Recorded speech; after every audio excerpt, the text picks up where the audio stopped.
क्या होगा जब सरकार सारी चीजें धीरे धीरे प्राइवेट कर दे? तो इसका असर सबसे ज्यादा किस पर पड़ेगा? आप पर, एक स्टूडेंट पर और हम सभी आम लोगों पर। तो चलिए हम समझते हैं पहले कि प्राइवेटाइजेशन होता क्या है। इसका सिंपल सा मतलब है कि सरकार अपनी कंपनीज, अपने एसेट्स, अपने सर्विसेज, सभी चीजों को किसी प्राइवेट कंपनी को दे दे और उस पर सारा कंट्रोल एक प्राइवेट कंपनी का हो। जैसे एयरपोर्ट, रेलवे के कुछ services, bank, education, health sector. आखिर सरकार ऐसा करती क्यों है? फर्स्ट, एफिशिएंसी को बढ़ाने के लिए, लॉस कम करने के लिए, पैसे कमाने के लिए। और प्राइवेट कंपनीज क्या है? उनको प्रॉफिट कमाना है, इसलिए अपना डिसीजन, अपना काम, सारे के सारी चीजें फास्ट करती है। क्या इन चीजों से हमें कुछ प्रॉफिट मिलता है?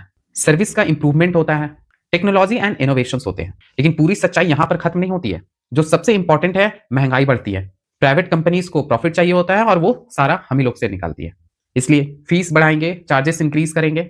जैसे private school, private hospital, private airlines, private banks. अगर किसी सेक्टर में मोनोपोली हो जाए तब तो वो सारा कंट्रोल अपने पास ही रखती है। सबसे इंपॉर्टेंट क्वेश्चन है कि आखिर हम सभी स्टूडेंट्स पे क्या क्या इफेक्ट पड़ेगा? एजुकेशन कॉस्ट बढ़ेगा, जॉब्स कट डाउन होंगे, इनसिक्योरिटीज होंगे जॉब्स में। रिच स्टूडेंट्स को ज्यादा अपॉर्चुनिटीज मिलेंगे, पुअर स्टूडेंट्स को स्ट्रगल ज्यादा करना पड़ेगा। मतलब इक्वल अपॉर्चुनिटीज धीरे धीरे डाउन हो जाएगा। कॉमन पीपल पे क्या इफेक्ट होगा उसको जानते हैं। इलेक्ट्रिसिटी, वाटर, ट्रांसपोर्ट, सारे के सारे चीजें महंगे होंगे।